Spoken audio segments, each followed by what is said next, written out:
is invited to speak before the two houses of Congress. Here he is, seen as he arrives to deliver his address. The President of the Republic of the Philippines.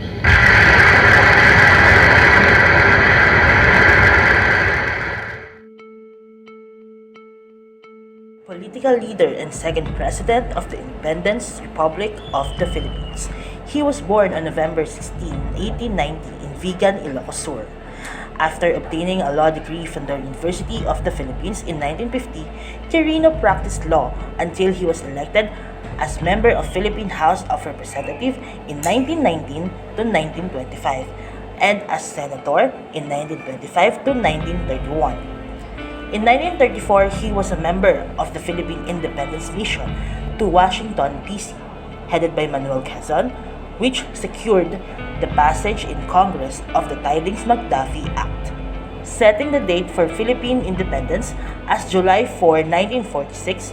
He was also elected to the convention that drafted a constitution for the new Philippine Commonwealth. Subsequently, he served as Secretary of Finance and Secretary of the Interior in the Commonwealth government. After World War II, Quirino was served as Secretary of State and Vice President under the first President of the Independence Philippines, Manuel Rojas. When Rojas died on April 15, 1948, Quirino succeeded to the presidency. The following years, he was elected president for a 4-year term on the Liberal Party ticket, defeating the Nacionalista candidate. President Quirino's administration faced a serious threat in the form of the communist-led Hukbalahap movement. Though the Huks originally had been an anti-Japanese guerrilla army in Luzon, the communists steadily gained control over the leadership, and when Quirino's negotiation with Huk commander Luis Taruk broke down in 1948, Taruk openly declared himself a communist and called for the overthrow of the government. By 1950, the Huks had gained control over a considerable portion of national defense to suppress the insurrection. Quirino's 6 years as president were marked by notable post-war reconstruction, general economic gains, and increased economic aid from the United States. Basic social problems, however, particularly in the rural areas, remained unsolved. Quirino's administration was tainted by widespread graft and corruption. The 1949 election, which he had won, were among the most dishonest in the country's history.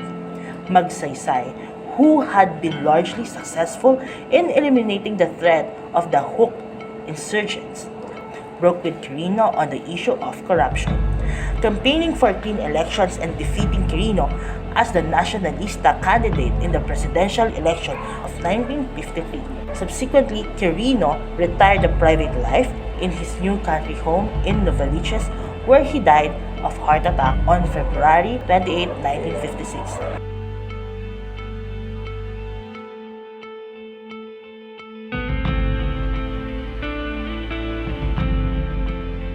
Quirino Elementary School was named after President ELPIDIO Rivera Quirino, who directed the Homesite Corporation to construct the project's 2 to 4 residential sites to relocate families who were displaced by the effects of World War II.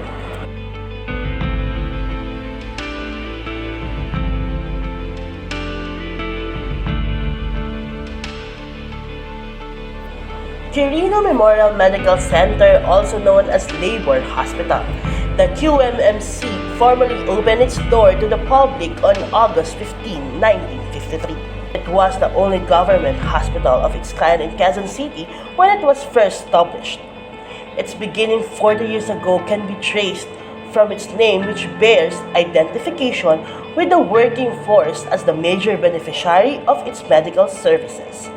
Its primary purpose of reaching out to the sick and infirm was achieved in line with the late President ELPIDIO Quirino's social amelioration program. The name was a well-deserved tribute to the late President ELPIDIO Quirino, whose compassion for the poor and working force has made possible the establishment of this hospital.